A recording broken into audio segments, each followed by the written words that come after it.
For those who are not able to attend the discussion or the Zoom meeting, since this is recorded, I would like to remind them that participation is also part of grading system. This is part 30% of your grade. In fact, participation, including the values and the participation, those three are 30% of your grading system. Pinaflormery rules.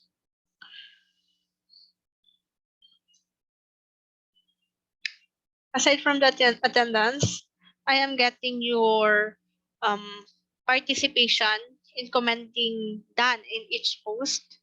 Also, the values if you are complying on time. So you have to submit all the necessary or all the activities that we have. Okay, be on time before or on the deadline. Since almost all the activities are or have the deadline a week after the issuance of the activity. Libara, dito na siya kanina. Nawala.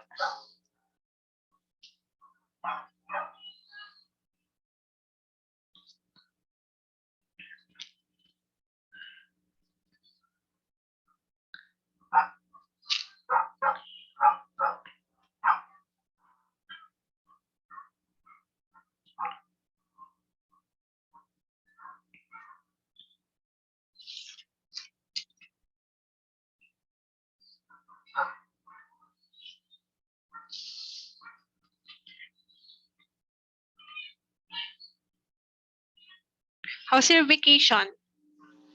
Did you enjoy? Did everyone enjoy? Open your cam, everybody. At para hindi naman tayo puro aral. Jeffrey Gadon.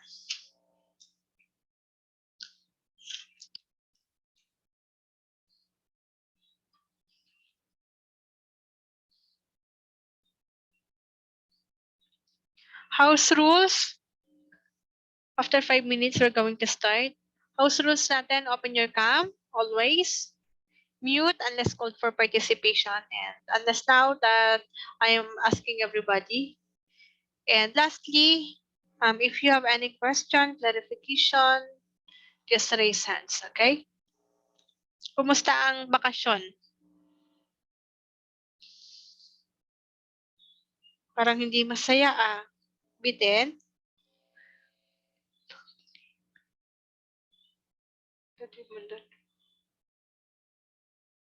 Pasko.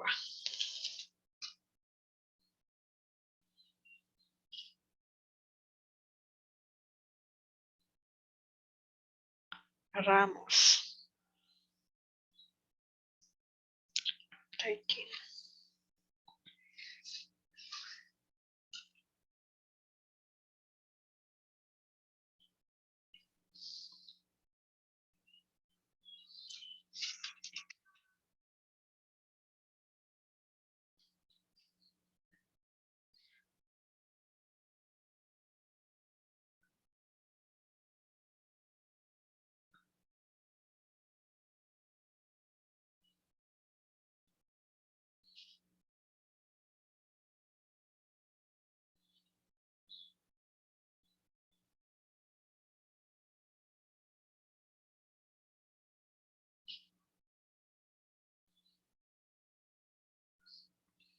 Princess Pansuy.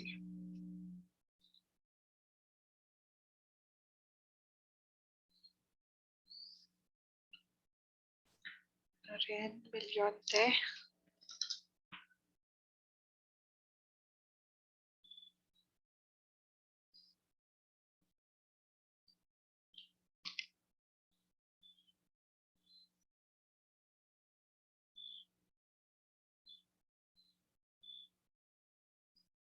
Juan Argel del Mundo.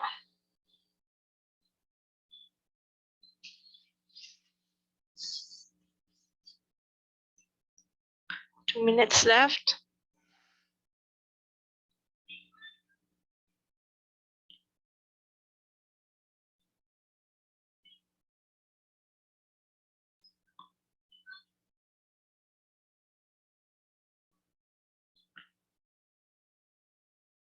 Medyo mahina yung internet ko. So, if ever na hindi klaro or hindi masyadong naiintindihan, mag-ano lang kayo, reach out lang kayo mag-ano kayo. Just tell me. Kasi katatapos ng klase ko, ganun ang nangyari. Medyo unstable ang internet ko ngayon.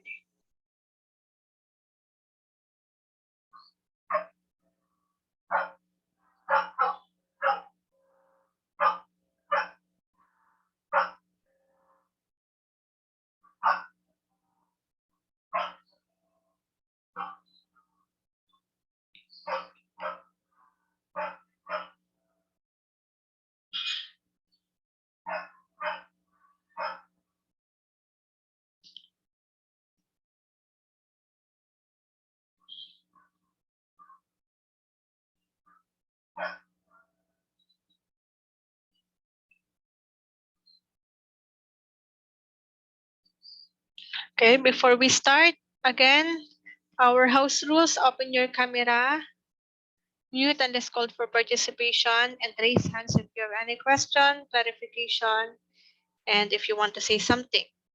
Again, everybody open your cam. Let's have a screenshot. Johanna Kabatik.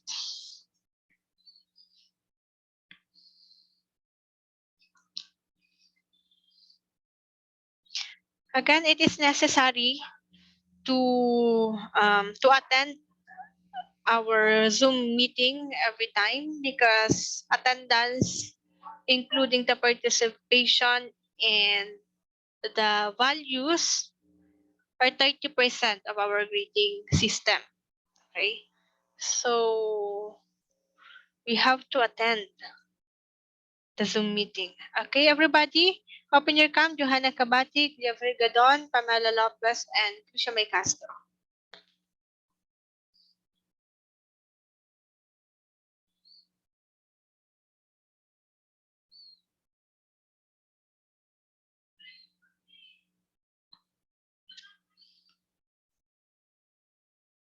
And once na namatay itong ating Zoom meeting, kindly bumalik agad para matuloy natin yung discussion. Okay, Jeffrey Gadon and Pamela Lopez, please open your cam. Okay, Jeffrey Gadon. Okay, Jeffrey.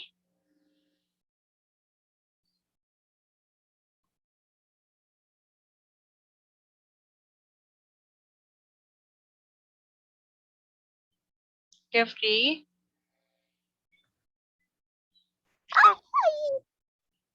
Mon Argel and Doreen. Open your cam.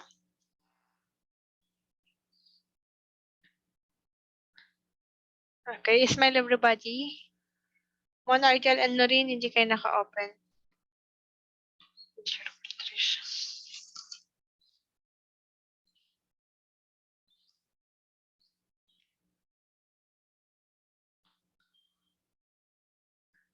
Trisha and Mon. Sakit ang likod ko.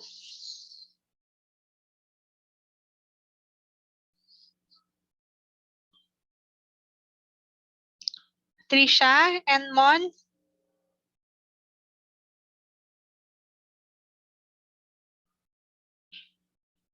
Okay, everybody. On a count of 3, 2, 1, smile. Okay, sa baba yung participants. Okay, 1, 2, 3. Okay, I'll be posting these screenshots. Okay. Keep on opening your camera.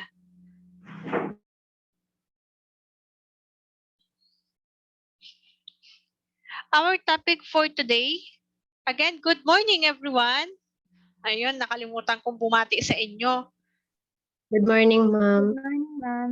Good morning, ma'am. Morning, Good, ma'am. good morning. Okay, kumusta naman ang bakasyon, ang holidays? Nag-enjoy? Nabitin? Na-inspire? Okay, iba-iba ang natin. Good morning po sa lahat, sabi ni Tricia. Okay, our topic today is about global demography. Okay. Alam ko hindi na bagong bagay ito sa inyo. I know maybe a few or almost all of you have knowledge about demography. Okay. So I am expecting that at the end of this section, you are expected to identify the different international issues and trends in global population. Also, to synthesize the concept of globalization in relation to demography and population. And lastly, explain the theory of demographic transition and its effect on global population. Now, let's have first a review or a recap about the discussion or the learning material that I've sent or posted for the last 3 weeks from week 10, 11, and 12, which are global culture and media, globalization of religion, and the global city. Unahin natin yung global culture and media. Kindly give what do we mean by culture. Okay, magtatawag ako ha. Maureen Ripalda. What do we mean by culture? Ang culture, ma'am, ito yung paraan ng mamumuhay na nakagawian po ng mga tao. Okay, paraan ng pamumuhay. Tama. How about media? Princess Pansuy. Yung media po, ma'am, is yung ng pagkikipagkomunika ng tao sa ibang tao po, sa ibang lugar po. Okay.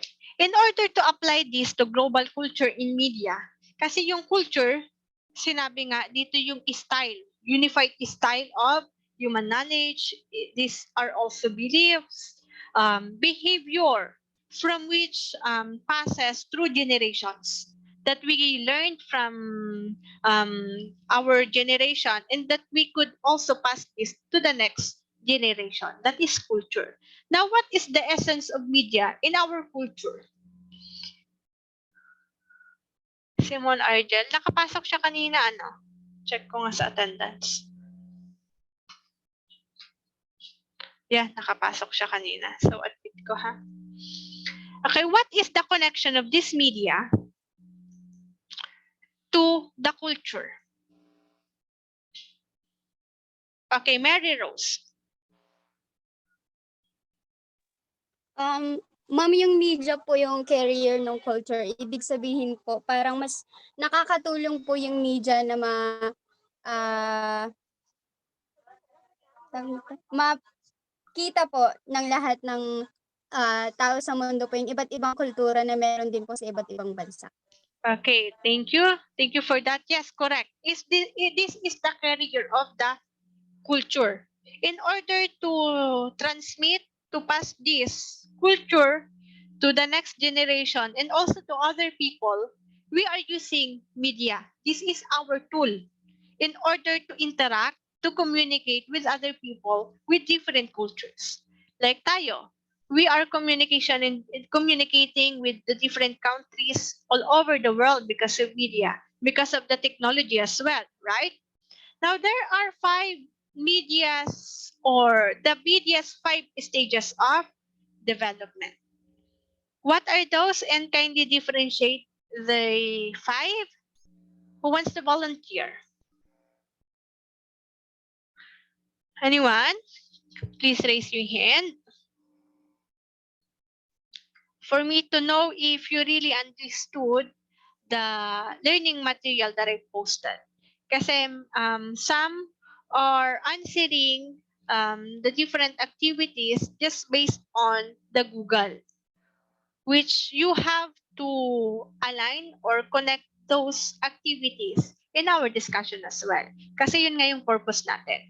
That's why we are having or we are giving you the activity for you or for us to know if you have your progress, if you really understood or comprehend the specific topic. Now again, what are the media's 5 stages of development and kindly differentiate them? Johanna Kabati.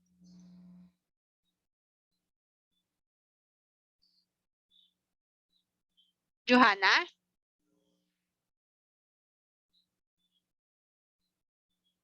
Okay. Okay, pagbigyan natin, nag-raise ng hand. Hindi ko na makita. Can you raise hand again? Pamela.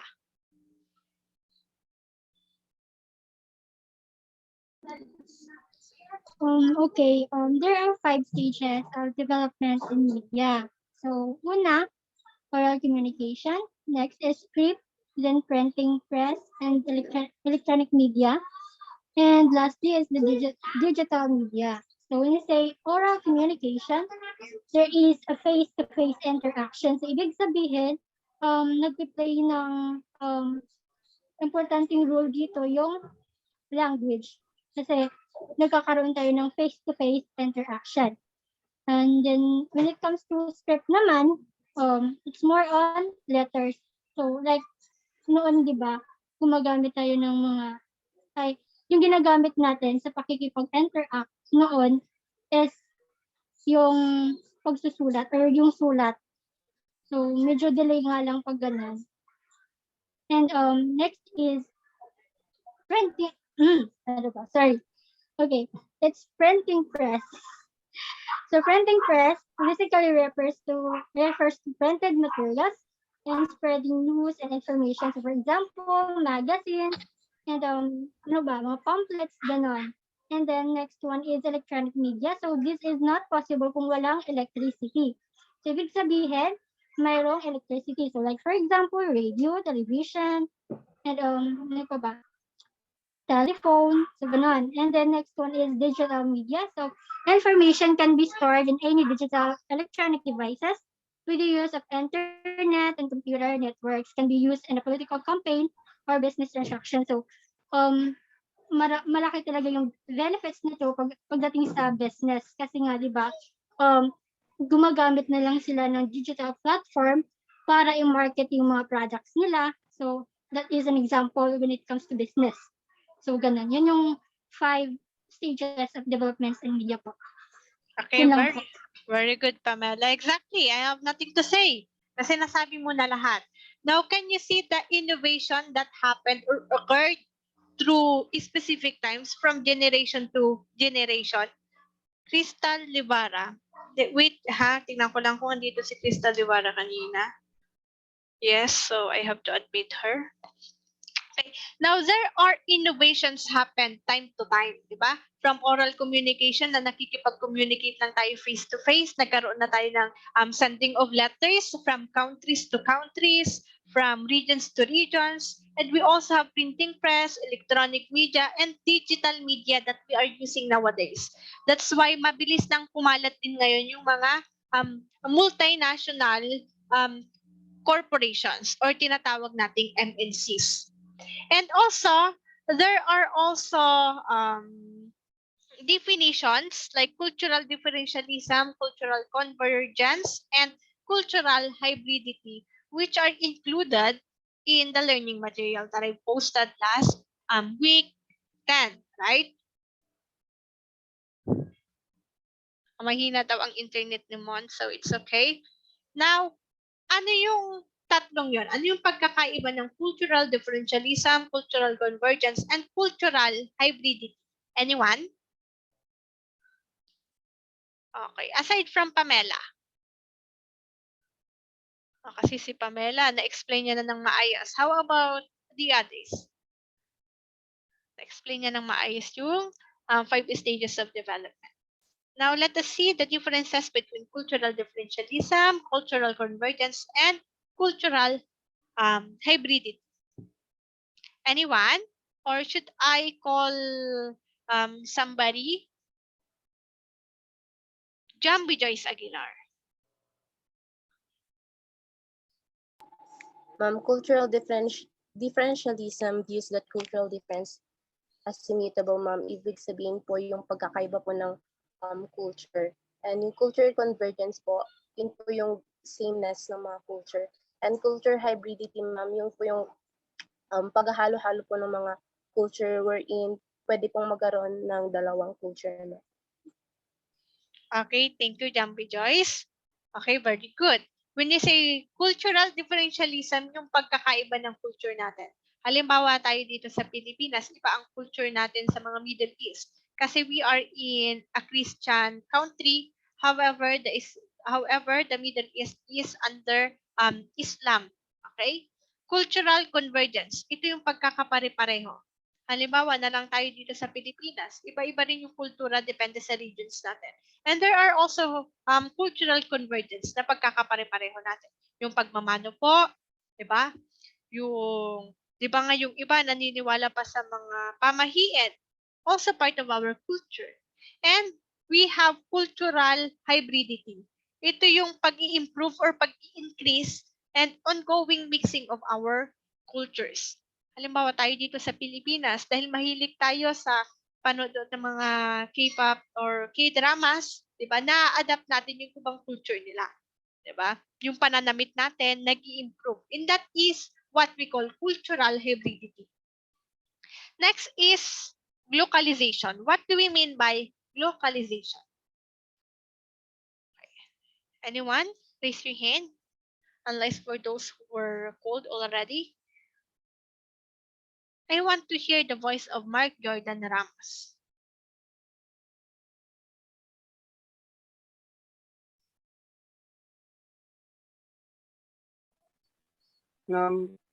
Localization, point from globalization and localization, is a rather new concept brought by the increased frequent of the contact of among cultures.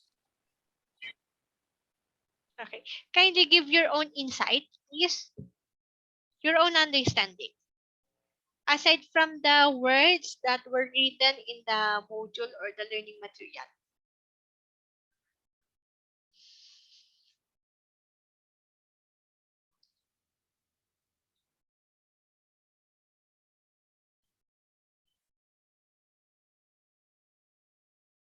Go, Mark Jordan. Kaya mo yan. From the word localization, di ba? Globalization and localization.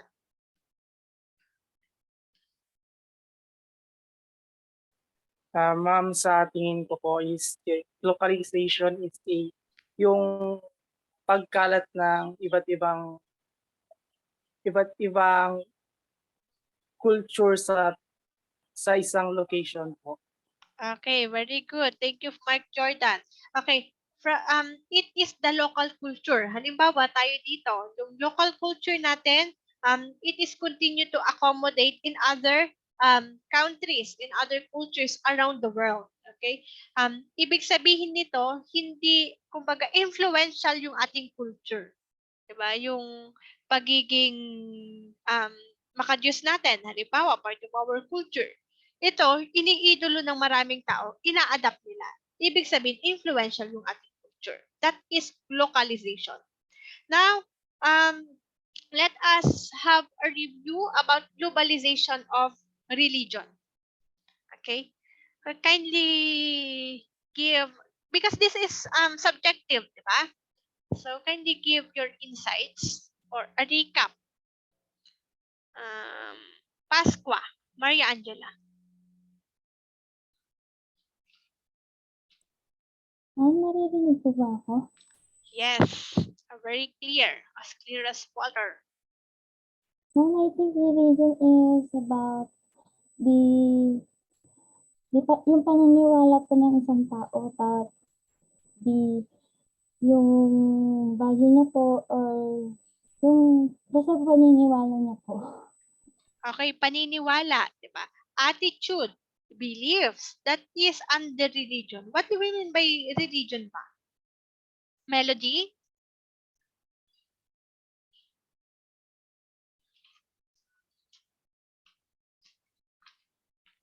Melody Bandarlipe? Saan ang likod ko? Ma'am, yung religion po, ito po yung paniniwala po ng bawat isa po sa atin. Example po kunyari po, iglesia po yung isang tao, tapos yung iba po, Catholic, ganun po. Okay, that is under religion. Very good. Thank you. Now, it plays a vital role in the lives of Filipinos. Kasi nasa Christian country tayo. If I haven't mistaken, tayo ay isa sa mga pinakamaraming religion sa iba't ibang bansa. Okay? Napakaraming religion at isa tayo sa meron ng iba't ibang klase ng religion. Unlike sa ibang bansa na more on Islam lang sila, more on Buddhism, di ba? Tayo marami.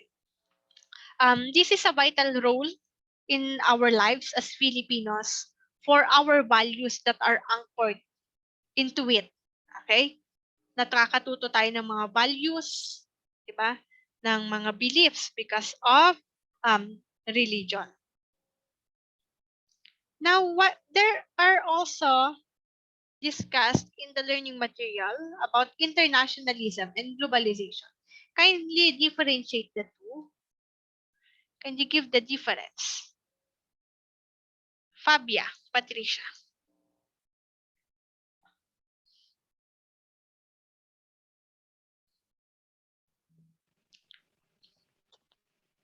Ano yung globalization po at internalization? Internationalism. Ay, international. We already discussed this for how many lessons, pero na-emphasize ulit siya in the week 11 learning material. Sa para sa akin po, yung sa internationalism po, parang between two or more countries po ata yung parang sa activities po na nangyayari sa ganun nga po, two or more countries. Pero po yung globalization po is worldwide scale po siya. Okay, thank you, Patricia. Melody Bandarlipe. Okay, wait lang ha. Check ko muna kung nandito si Melody kanina. Napansin niyo ba siya?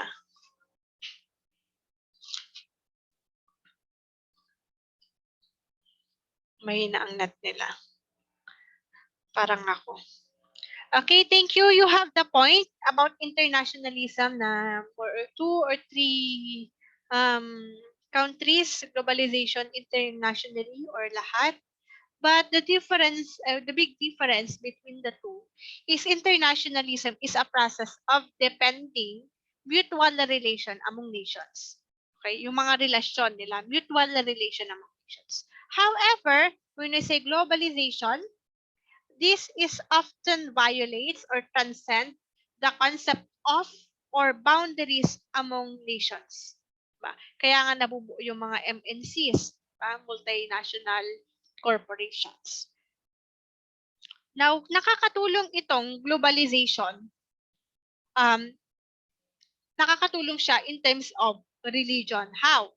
When globalization is applied to religion, there might be a change from the convention form of religion to the histories and cultures. Diba? Kaya nga meron na yung cultural hybridity, nagkahalo-halo na, diba? Different cultures and history of nations and ethnic groups nagkaka-impluwensya. Halimbawa, from yung na-impluwensyahan ng Iglesia ni Cristo ang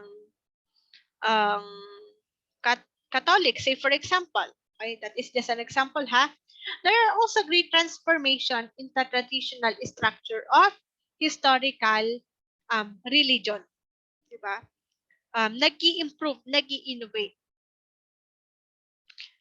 Now, we also discussed, or there are also stated there, the 3 facets of globalization of religion. Meron tayong 3. Who remembers the 3?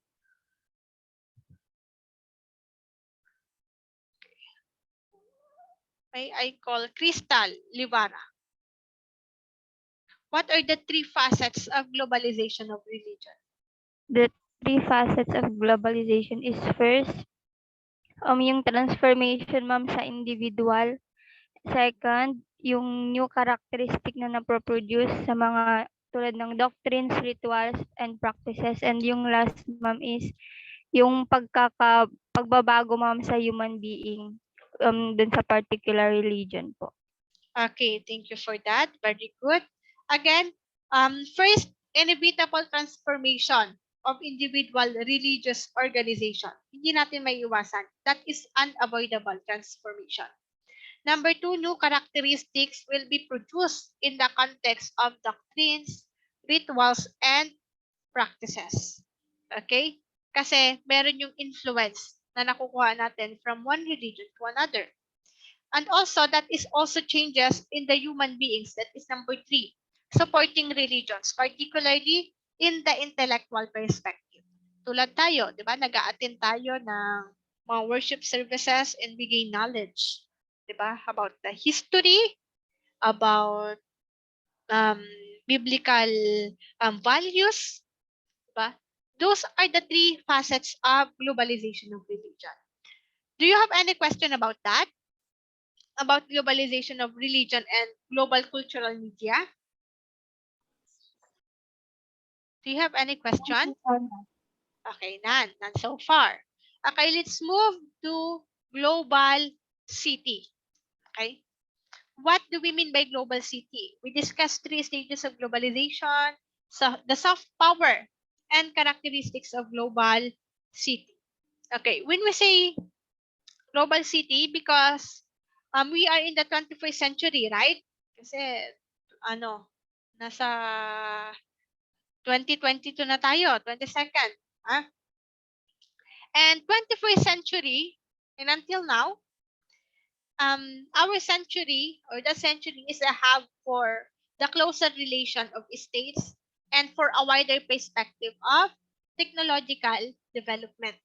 Kaya nga meron tayong globalization. The world become a web, connected na all over the world, where people can witness the interconnectivity and of nations. Okay, we can witness the interconnectivity of nations, and it is globalization that made nations closer together. That is the reason of globalization. There are three stages of globalization. Sinong nakakaalala? Yung globalization 1.0, 2.0, and 3.0. Okay. Magtatawag tayo ha. Surprise. Krisha May.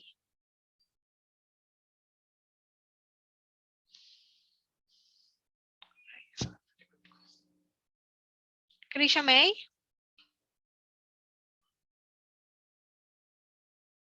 What are the three stages of globalization?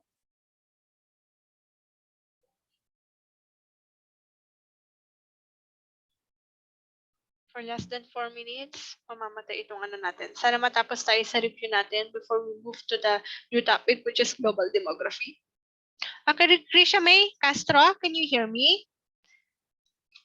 Kindly give Yes, the three. ma'am.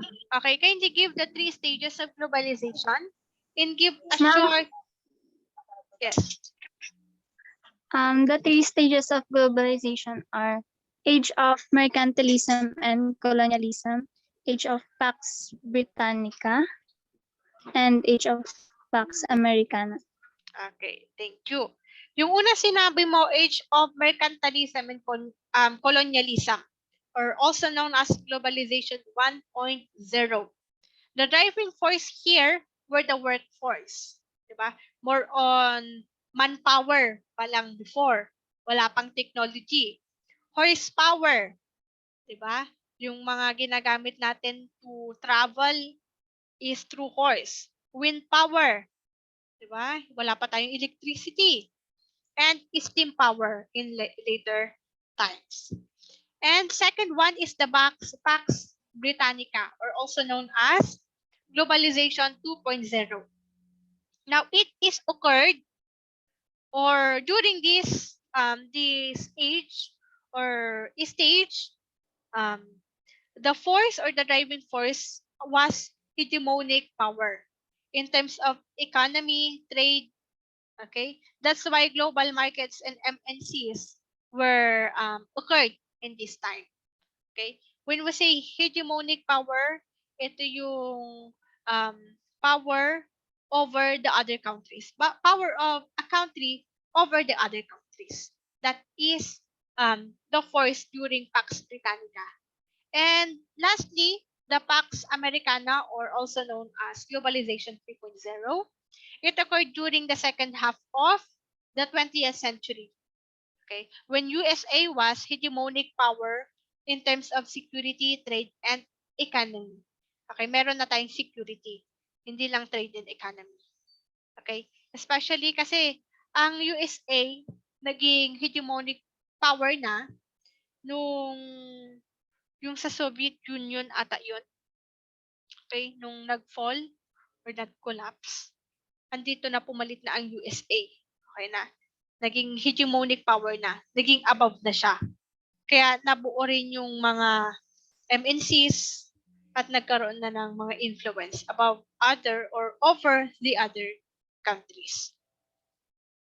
And also, after the fall of Soviet Union, o tama nga, Soviet Union, in 1980s, tama ba? 1980s, USA become the superior. Okay, meron na siyang hegemonic power in the so-called unipolar world. This system was developed by the reigning or ruling hegemonic state by defeating other great powers. Okay, ito na yung hegemonic power na tinatawag na mas maganda or mas powerful yung isang bansa over the others in terms of economy. Hindi lang in terms of military but in terms of economy and influence to other states.